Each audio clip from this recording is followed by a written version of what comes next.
Welcome everyone to this week's video. Today we are on Fish Friday number 192 and we have a good one for you today.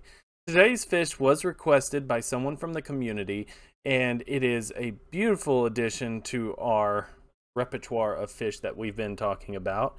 Once again, we're still going with small fish, but no less beautiful. Today's fish that we're going to be talking about is bam! The red neon blueeye. What a mouthful of a name. Red neon blueeye, scientific name Pseudomugil luminatus. Again, that's Pseudomugil luminatus. It is part of the family Melanotaenidae. Again, that's Melanotaenidae, which is the family of rainbow fish. And they are all aptly named. Rainbow fish are some of the most beautiful fish in the world. So gorgeous, and they are not saltwater. There's such a common misconception between people that don't understand fish that freshwater fish are boring and drab and not colorful at all. But man, how can you look at a fish like this and say it's drab? It's the exact opposite.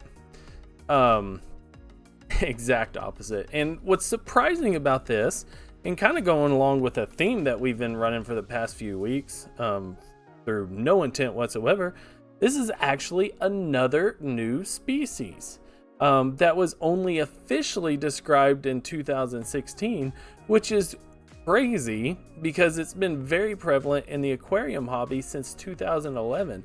I have actually had one of these. I had it for about 3 weeks and then I sold it to a friend who really wanted it. Which was fine. He already had 7 others, and I was just getting into aquariums at the time, and I was very silly and only bought one. Please don't do that. But I digress. Again, new species, has been realistically known for 13 years, but was only officially described since 2016, so it's an 8-year-old species, which is so new. Now this fish is native to South Central New Guinea, which it's only been recorded from swamps near Timika in Papua New Guinea in Indonesia, meaning it's actually not a very widely spread fish, and a lot of rainbow fish aren't. A lot of species are actually very geographically isolated, but this has only been found in swamps. Now, being from swamps, it is really heavily associated with heavy vegetation. Swamps, from my understanding in swamps, and please correct me in the comments, swamps in Indonesia are not necessarily the same as swamps in like the southeastern US. Swamps in southeastern US are usually fairly anoxic and things like that. By my understanding, in Asian and Indonesian swamps can be actually fairly clear-ish. They're still probably going to have darker stained water, but not to the complete black, turbid, anoxic water that you see in like southeastern US. If I'm wrong about this, please correct me down in the comments. But I do know this fish loves to be in vegetation. Now it is a small fish, fairly small. It's around 4 to 6 centimeters, which is 1.2 to 1.6 inches. So great for those nanofish aquarium that I love talking about. And of course, striking coloration. And the name just really aptly describes this. A lot of pictures of red neon blue eyes have this kind of reddish body, maybe some reddish tips on the fins. You can see here, you got red here. This one's a little yellower. This one's very red. And keep in mind, I don't know my rainbow fish very well, and they are very commonly mislabeled. I'm not 100% this is a red neon blue eye. If it is more than likely one that's out of breeding season. I believe it is, but I'm not 100% confident.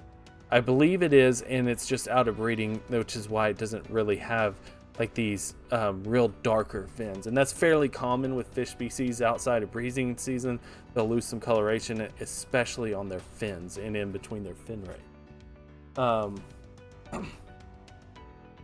Sorry, my cat is just vomiting.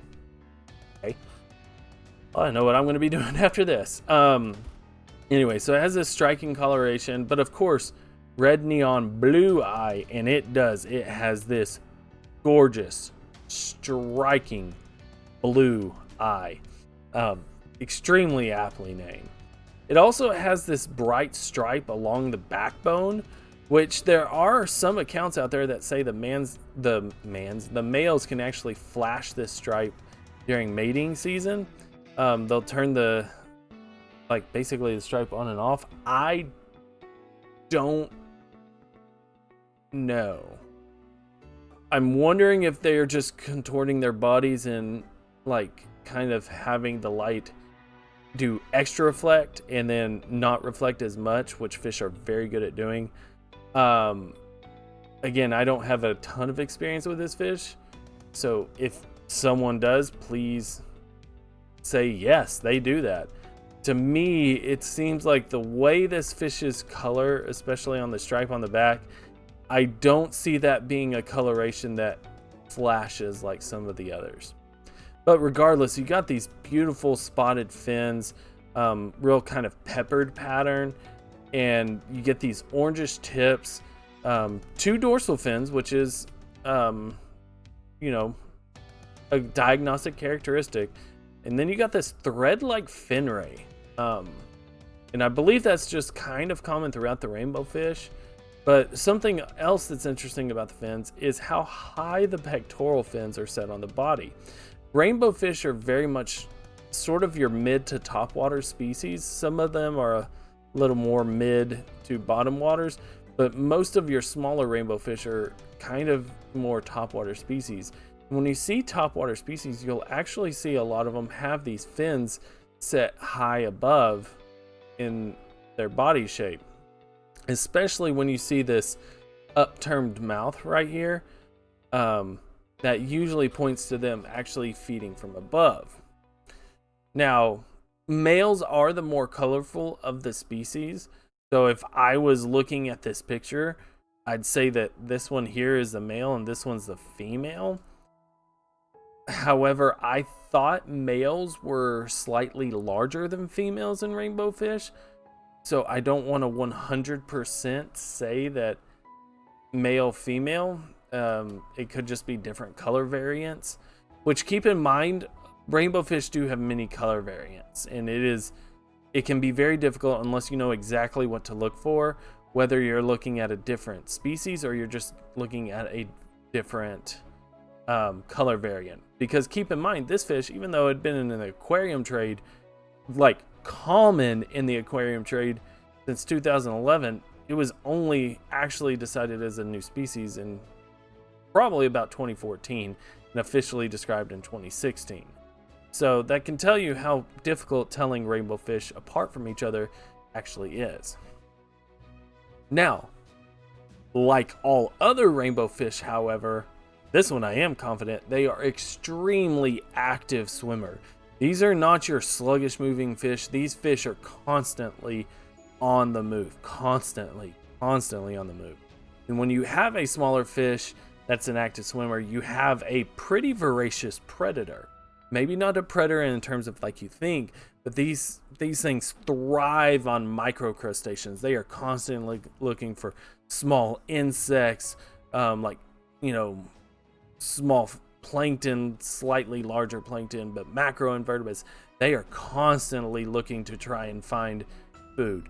They're voracious for their size, voracious. They thrive on those microcrustaceans, small bugs, things like that. But good news for you is that means that they're actually fairly easy to take care of because they do take micropellets.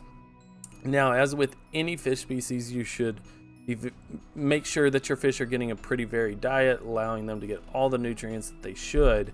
So you want to try and throw them there. But more specifically to the red neon, you want to kind of make sure, and this is true with all nanofish, you want to make sure that the smaller fish are actually getting some of the food. A lot of times in aquarium, if you have a smaller fish with some slightly larger fish, the larger fish will actually bully the smaller fish away from the food. So you kind of have to spread it out. What I always did is I used a turkey baster, and I kind of put food in the areas where the fish were. So I had some floating pellets.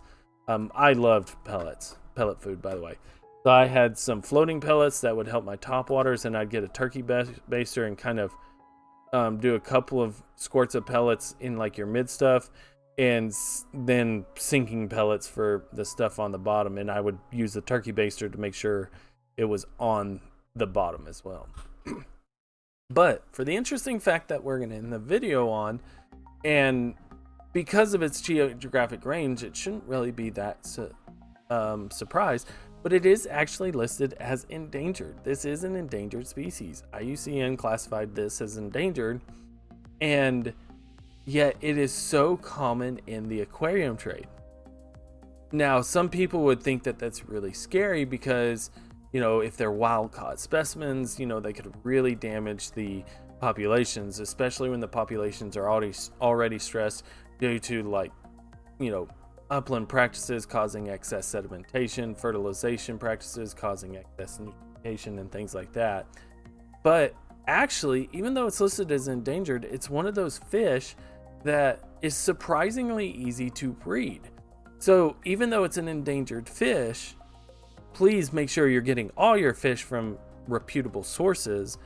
But chances are, I'm fairly confident that 90 to 95% of rainbow fish worldwide are aquarium bred fish, meaning they were raised in either large scale aquaculture facilities or they came from like smaller hobbyists, things like that. There's a world out there. Some people, in fact, I had this one friend that all the different species of armored whiptail catfish, Plecostomus, Hypostomus, things like that, that's all he did. He loved the fish, and so he didn't have too many aquarium, but that's all he did was breed those and sell those when he started running out of room, which was fairly often towards the end because he had a lot of catfish.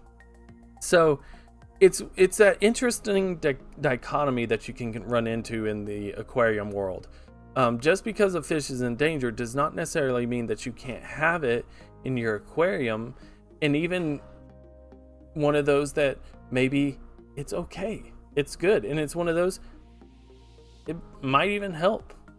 There is a world of animals out there that had issues until captive breeding programs brought them back. So yeah, just really interesting to me that this fish was made of species, is already in trouble in the wild, but you might be able to find these at a normal pet store. So there you go. But thank you guys so much again. I really appreciate it. Hope to see you again. If I don't, please be safe. Have a great day. If you'd like to support the channel, please click the link down below. It is by no means expected, but very much appreciated. I've been loving all your comments. I read them all. I reply to as many as I can. Thank you guys so much for the supporting the channel. I would not be doing this without you. Thank you guys so much again. Take care of yourselves. Take care of your loved ones, and peace.